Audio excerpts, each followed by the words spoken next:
cycle.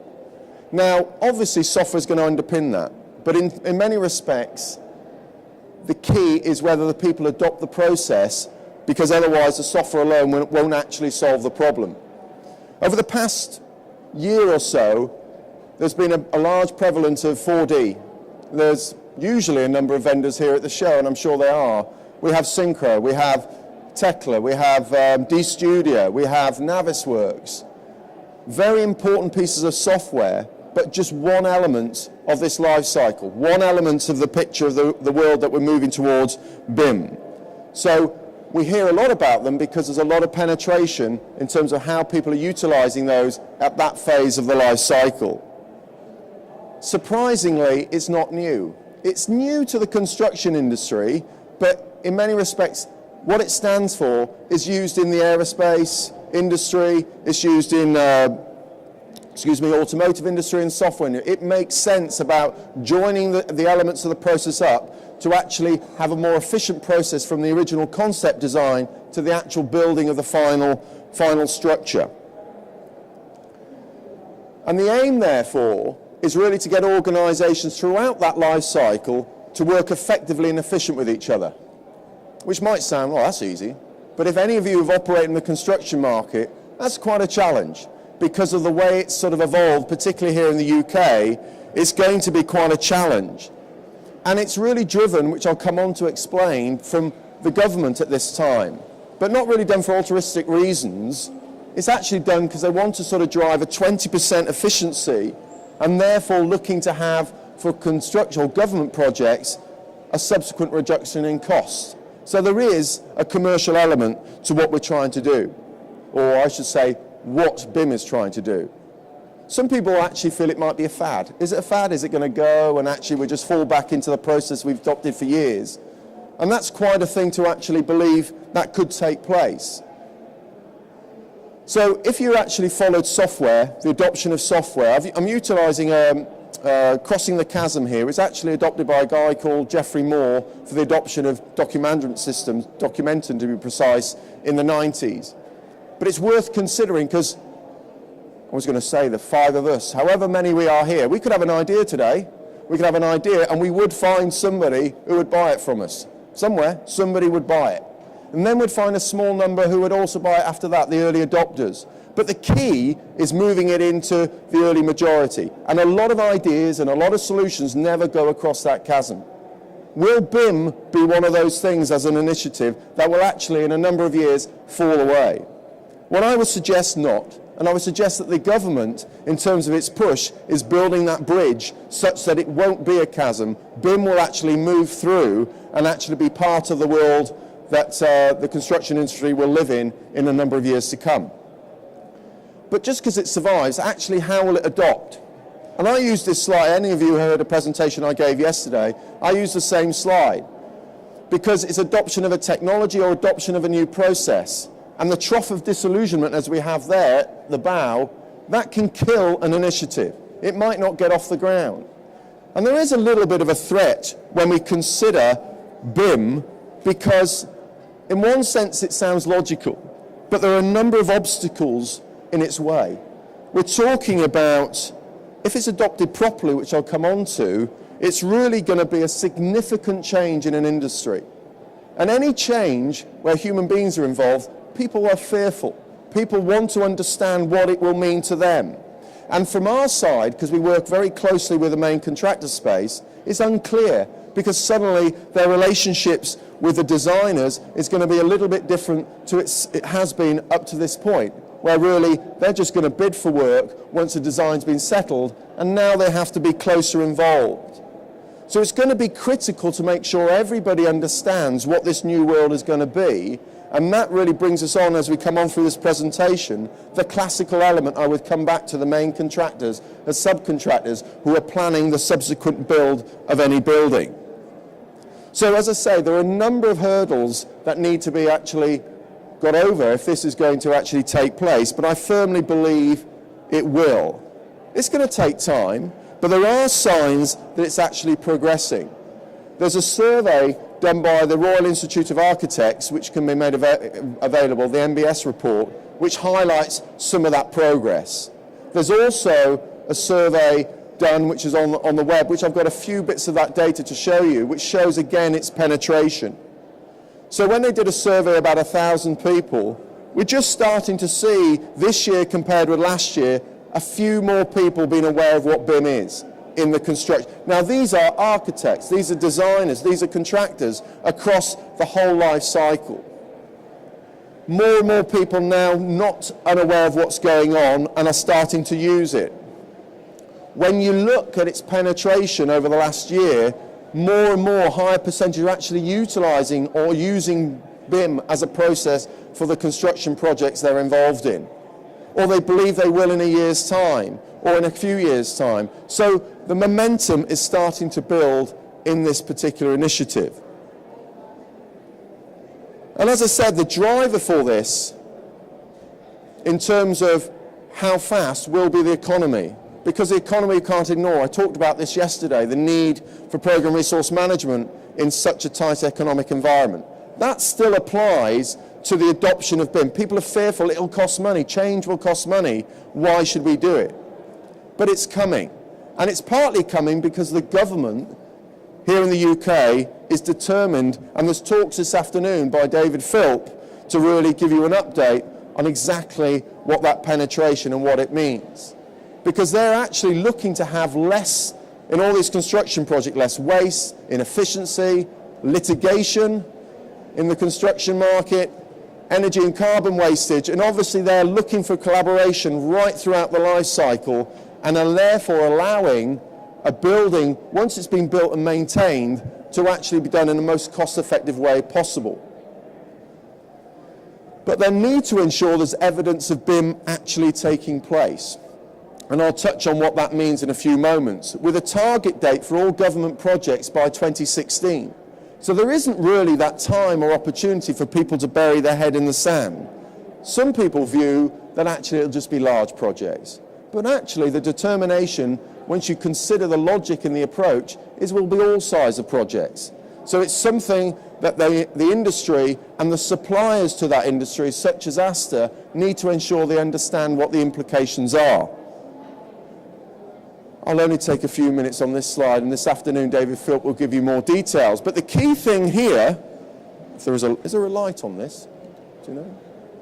Ooh. Is level 2, because that is the level that organisations have to provide information by 2016 to the government. So at this time, level 0 is simply 2D probably, paper information exchange between organisations. Moving towards level 2, where it's actually going to require a consistent collaboration, the use of an ERP system, sharing information, and actually providing information to the government in electronic form to prove here is the model, here is some of the data. And the data being needed to be supplied is in particular looking at things such as the COBE file, which is Construction Operations Building Information Exchange, just a common format so people can be confident that irrespective of who's built and that final construction, that we have the data will allow us to subsequently manage it. So it's just bringing a degree of transparency through the cycle of the project. Now as this as this initiative is gathering, people aren't quite sure what will it be. Will it be this monster database in the centre? So irrespective of where you are in the life cycle, you will operate off the same database, whether you're an architect team right through to subsequent maintenance and the asset management. I tend to agree with the view that that won't be the case. It's too cumbersome, it's too large, it's not really practical, and a lot of the data used at the different phases don't make sense. So really there'll be a move towards separate database, sharing of information between these various models. Now, when we consider an architectural BIM is a design BIM. It's taking the client's ideas and saying, this is how your idea, this is what it'll look like. And a layer on top of that is now be termed as macro BIM, is then saying, okay, but can we have a look at the visualization of that? Let's consider the cost and estimate modeling attached to that design. And then taking some of that data and sharing it with structural, so as its name suggests, the engineering Can this idea be actually built? And in this respect, the model might be quite different. There's no designers in the room, are there? But a design isn't necessarily always, how the heck will we build it? But this is why people want the process closer together, so we actually consider that before a building's been built. Only the other week, and this is a true story, it sounds like one of these I've made up, but this is a true story. The other week I was at a swimming event. My son does an awful lot of swimming. I'm a judge, and I was standing next to another judge. And I asked her what she did. And she said, I'm a teacher. She said, what do you do? And I thought, oh, well, run a company that involved in planning construction projects. And her word to me was, I recently worked at a school, and the school, and I won't name it, the design of the school has won an award. Fantastic building, the most attractive school that's been built for a number of years. But the practicalities of working in it are just non-existent. You go out in the playground, you can't see the children because there's a certain design of this or certain design of that. And the idea here towards BIM is to allow designs to be thought through right to the construction to eliminate. Because once you're building it, you're very, very hard to change that structure.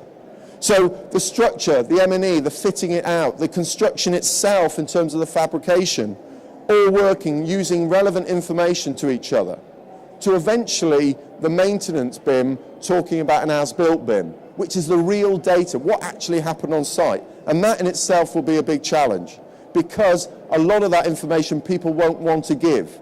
But you need that if you're truly going to manage the asset afterwards. So we've got this structure where people all have shared database, and the world is wonderful. We've got elements, we've got bits of technology, a bit early, not doing so much in terms of packages supporting briefing and the business case. Concept design, there's tools out there. There's a tool, rapid energy modeling, supporting such a phase. Most packages are supporting the detailed production design. A little bit on delivery, particularly design, but on the construction, supporting elements of digital takeoff. So there's pieces starting to support the life cycle. But I think there's a key bit missing. But I needed to provide that background. Because in a lot of the discussions I've seen and the debates I've heard, the time element isn't really being considered. And when you consider that one of the main reasons an industry is underachieving, even though it's filled with a lot of great people and a lot of great ideas, is failure to manage time. A problem, irrespective of the process, whether we change the process, which is what's going to happen, that problem will still exist. The Rethinking of Construction report highlights the recurring problem of the delivery of projects. So as we consider what BIM is, in terms of the sort of performance linked, it's going to be critical that the elements in that are going to be planned. So I do recognise or feel there's the problem where time will not actually be recognised and managed, and that could be very damaging. And so where we're sitting at the moment with BIM, it would be wonderful, the ultimate, maybe I'm showing with my children, I've always been a fan of Doctor Who. The ultimate time machine is the TARDIS. But we do need to consider how time will fit into this new world. It needs to be controlled. So therefore, where will planning and scheduling fit in? It will actually fit in everything. Because up to this point, we're considering planning. It needs to become an integral part in every tool that starts to be adapted and adopted in this new world. In the current process, when we're looking at construction, we know we've got tools here. Asta provides one of them. We have tools that support that process, where the tender process, the pre-construction and the construction, the detailed planning that goes with it. Well, now we're going to have to consider the interoperability of tools throughout that life cycle and how scheduling fits in. How will scheduling support the design phase, on-time fabrication, the delivery of materials, right through to the planned maintenance schedule? So I do feel that planning now, as we consider this new process with BIM, has a big role to play. But what model does the planner need to be concerned with? We've talked about the architect or design model, right through to the as-built. Where does he sit? Who's going to control the schedule? Well, in many respects, he's going to be involved in each of those models. The classic one that you'll see at various shows, we've got a power project plan here. And if I highlight one particular area, the tower crane. So we're actually installing and removing the crane between these periods. So there might be a need to, well, let's just focus in on that and actually link it to a 3D aspect.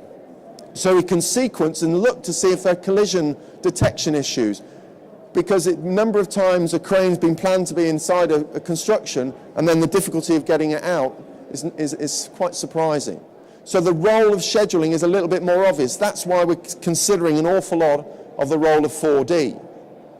But when you actually consider FM, when you consider a building, 80% of the cost of a building is in the period when it's actually been subsequently managed. And that's the area where the government's looking for this life cycle to really ensure at that phase we also get a lot of efficiency gains.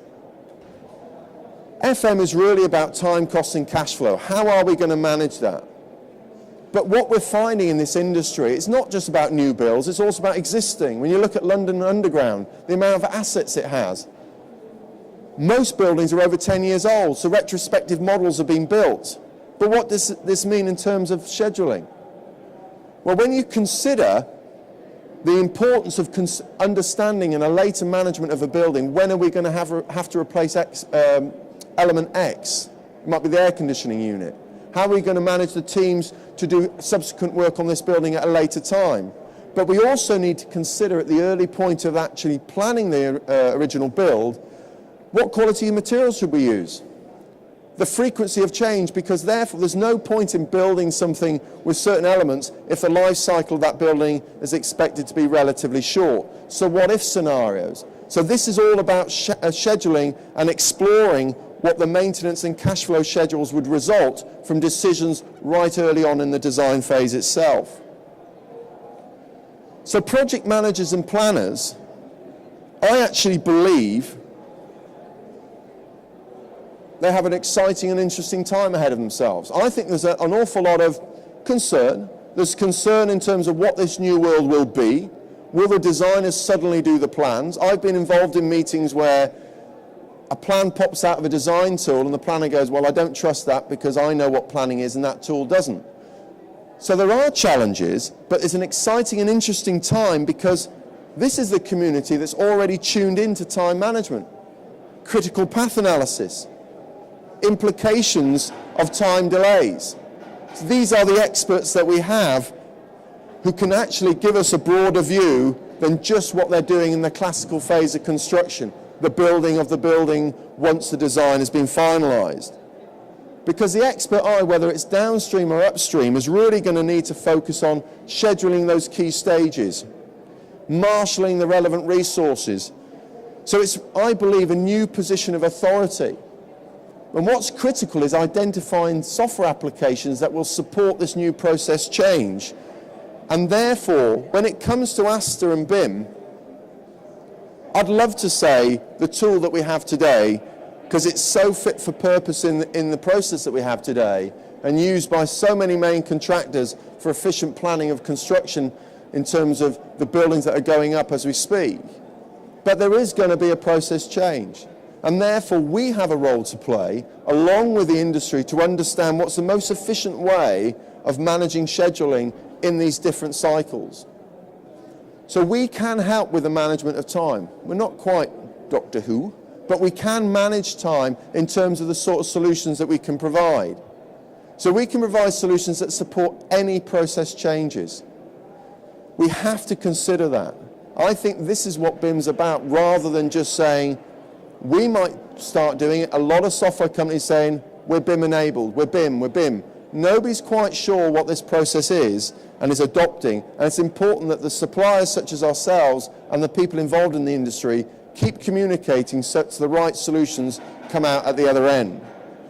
So in summary, the BIM process, I believe, will not go away. Some people, I believe, would like it to go away, but it's not going to go away. In terms of the construction mode, it's too logical, even though there are obstacles that need to be jumped over. It might take a little bit longer than some people would like it to take, but it's going to be there. Processes will evolve. I think there's people out there, process change concerns everybody, all of us, no matter what we do, no matter what you guys are doing sitting out there. Once you know and work effectively in a process you're involved in, you don't like it to change. Process change creates fear, but it will change, and that actually will mean companies like Asta and people using software such as Asta Power Project will need to consider what that is. Time cannot be ignored in the debate of building information modelling. Where will it fit in? What's the most effective way of scheduling right from the design phase right through to the subsequent facilities management? So planning and scheduling will support more than just the construction life cycle where it primarily does today. It will adapt, I should say, and so will the solutions associated with it. So I would actually say scheduling and BIM will live happily together. Well, maybe not, but they will live together. They have to live together as they actually need each other. So I said it's not just about scheduling, where does BIM fit in? It's just as much about BIM and where does scheduling fit in. I think as the discussion is going forward, and as the main contractors and subcontractors are a key part of that discussion, it's a debate that needs to be had. So thank you very much indeed for your time. For those of you not in construction, you now have a little bit of appreciation what building information modelling is. If you have any questions, feel free to ask, or I'm standing here for a while afterwards, or we're on stand 14, so feel free to come and speak to me then. Thank you. Thank you for staying.